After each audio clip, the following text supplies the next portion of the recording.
जी नमस्कार। नमस्कार। क्या नाम है आपका? शाहीना गर्ग। साइना जी, कहाँ से आए हो आप? डिस्ट्रिक्ट शिमला, हिमाचल प्रदेश। क्या करते हैं आप? मैं ग्रेजुएट हूँ। अब पढ़ाई कर रही हूँ, आगे एमए कर रही हूँ। संत रामपाल जी महाराज से नाम दीक्षा लेने से पहले आप क्या भक्ति साधना करते थे? जैसे रोजे रखना, नमाज पढ़ना, उस तरह से करती थी। तो मतलब मुझे परमात्मा की खोज थी कि परमात्मा कौन है। तो मैं उसी तरह से साधना करती, लेकिन मुझे कोई लाभ नहीं होता था उससे। मतलब उल्टा और दिक्कतें परेशानियाँ रहती थी। किस प्रकार की समस्या थी आपको? मतलब भूत प्रेत की समस्या होने लग गई थी। किसी ने मतलब कर दिया था, जब दिखाने गए किसी को तांत्रिक के पास, तो उन्होंने कहा कि पीर वगैरह छोड़े हुए हैं, जैसे मुसलमान धर्म में होते हैं, मुसलमानी पीर छोड़ा हुआ है। तो सब देखने गए तो सब यही बोलते थे कि ठीक हो जाएंगे, मतलब जंतर वगैरह धुनी वगैरह दे देते थे। तो ठीक नहीं हो पाती थी मैं, मतलब थोड़े टाइम ठीक होंगी फिर वही हाल हो जाती थी। फिर मैंने एक हिंदू धर्म में शादी की। तो हिंदू धर्म में शादी करने के बाद जो उस वहाँ पे जो परंपरा है, जिस तरह की देवी देवताओं की पूजा करते हैं, वो भी करती थी। मैं क्या शायद यहीं पे परमात्मा मिल जाए। तो वहाँ पे भी कोई लाभ नहीं होता। 3-4 महीने थोड़ा ठीक रही, उसके बाद फिर वही दिक्कत होने लग गई। उसी मुसलमानी पीर जो लगाया हुआ था, वो दिक्कत होने लग गई। तो मेरे ससुर मुझे दिखाने ले जाते थे, कभी तांत्रिक के पास, पंडितों के पास। तो सब यही कहते थे कि ठीक हो जाएगी, ठीक हो जाएगी। फिर वो दे देते, जंतर वगैरह दे देते। फिर थोड़े टाइम में वो ख़राब हो जाते थे, फिर करते थे फिर और करवाना पड़ेगा, फिर से जंतर लगवाना पड़ेगा।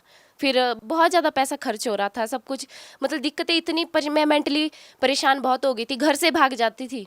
मतलब मुझे बहुत दूर से पकड़ के भी लेके आते थे घर वाले कि पता नहीं कहाँ चली जाती है, बहुत दिक्कत। आर्थिक स्थिति भी ठीक नहीं थी फिर हमारी। फिर उसके बाद हमारे रिलेशन में ही है शिमला में, उन्होंने संत रामपाल जी महाराज जी से नाम दीक्षा ली हुई है पहले से। तो हम उनके पास गए कि इस तरीके से प्रॉब्लम होती है, तो अब क्या करें। फिर उन्होंने कहा कि आप संत रामपाल जी महाराज जी की शरण में जाइए, आपको कुछ नहीं होगा, आप ठीक हो जाओगे।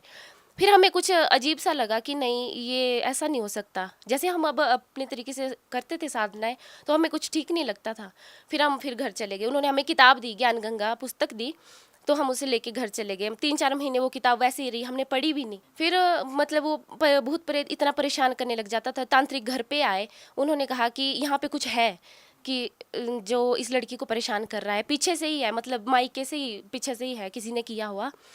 तो हमने वो पुस्तक भी नहीं पढ़ी थी। मतलब जब बहुत ही ज़्यादा दिक्कत होने लगी, फिर मैंने अपने हस्बैंड को कहा कि कुछ तो इस किताब में होगा, कि हम देख तो ले एक बार। फिर हमने उसको पढ़ा। फिर पढ़ने के बाद फिर हम इतना नहीं, मतलब कि नहीं, ऐसा हो ही नहीं सकता, ऐसा कैसे हो सकता है। फिर अपने उन्हीं के रिलेशन में जो है उनके पास गए, जिन्होंने संत रामपाल जी महाराज जी से नाम दीक्षा ली है, उनके पास गए।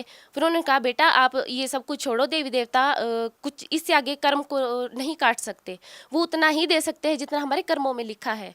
फिर उन्होंने कहा कि, फिर उन्होंने बोला कि कर्म में जो लिखा है वही होगा। फिर हमने कहा कि ठीक है। जब बहुत ही दिक्कत होने लगी, फिर हमने बोला कि एक बार जाके देखते हैं आश्रम में, बरवाला आश्रम में। हमने जून 2014 में नाम दीक्षा ली गुरु जी से, संत रामपाल जी महाराज जी से। बहन जी, आपने बताया कि जब आपने संत रामपाल जी महाराज द्वारा लिखित पुस्तकें पढ़ी तो आपको बहुत अजीब लगा। ऐसा क्या लिखा था उस पुस्तक के अंदर? उसमें देवी देवताओं को, जैसे कि उनके अपने मूल मंत्र हैं, उनको ऐसे पूजा नहीं करना है, जैसे धूप देते हैं हम, या कहीं व्रत करते हैं, वो चीज़ उसमें सब कुछ मना थी।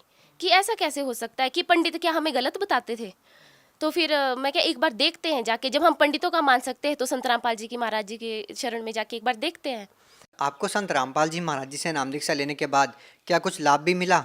बहुत लाभ मिले। मैं मुझे तो बहुत ही लाभ मिले।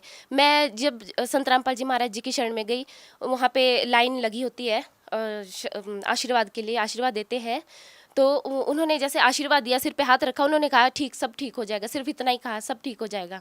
जैसे ही संत रामपाल जी महाराज जी ने सिर पे हाथ रखा, तो ऐसा लगा कि हमारे मन से पता नहीं कितना बड़ा बोझ उतर गया, पता नहीं कितना ही बोझ था हमारे सिर पे जो उतर गया। फिर मतलब सब कुछ ठीक हो गया हमारा।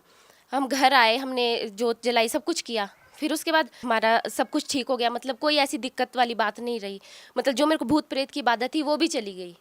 3 सालों से हम दिखा रहे थे, कहीं भी ठीक नहीं हो रही थी वो भूत प्रेत की जो बाधा थी। पंडितों ने तो यहाँ तक ऐसा बोल दिया था कि इन दोनों की तो बनेगी नहीं, हस्बैंड वाइफ की बनेगी नहीं, इसको घर वापस भेज दो, ये जहाँ से ये आई है इसको वापस भेज दो।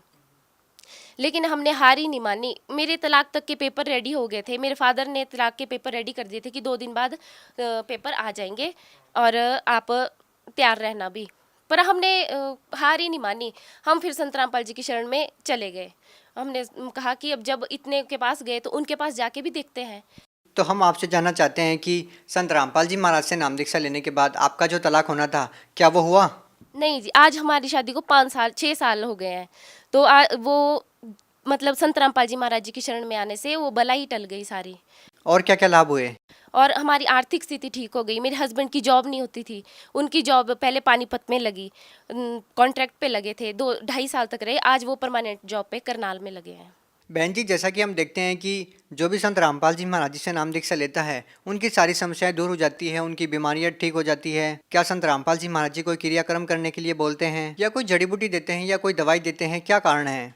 ना ही वो कोई जड़ी बूटी देते हैं, ना ही वो कोई झाड़ा लगाते हैं, वो कुछ नहीं करते। वो सिर्फ जो हमारे शास्त्रों में जो साधना लिखी गई है उसे वो सही तरीके से हमें बताते हैं कि हमारे शास्त्रों में ये लिखा है, आप सही साधना करिए। देवी देवताओं को पूजना नहीं है, वो आदर के योग्य हैं, उन्हें आदर देना है, उन्हें सम्मान करना है।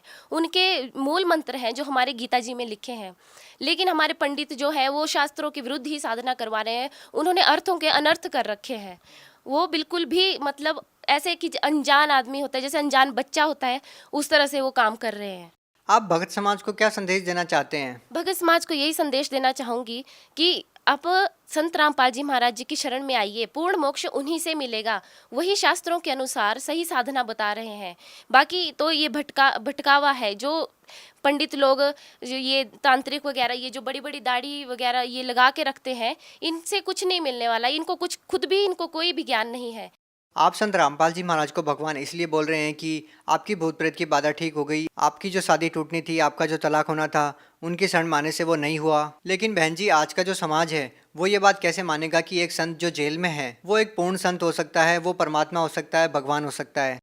उन्हें मानना पड़ेगा, क्योंकि हमारे शास्त्रों में जो लिखा है वो देवी देवताओं की पूजा करना बिल्कुल व्यर्थ है। उसमें बिल्कुल लिखा ही नहीं है। व्रत करना भी मना है कि व्रत भी नहीं करना है, फिर भी उन्हें कोई लाभ नहीं होता। और हमारे संत रामपाल जी महाराज जी आज जेल में ज़रूर हैं, लेकिन वो सिर्फ हमारे लिए ही गए हैं। हमारा ही पूर्ण मोक्ष होगा उससे। जी धन्यवाद। धन्यवाद जी।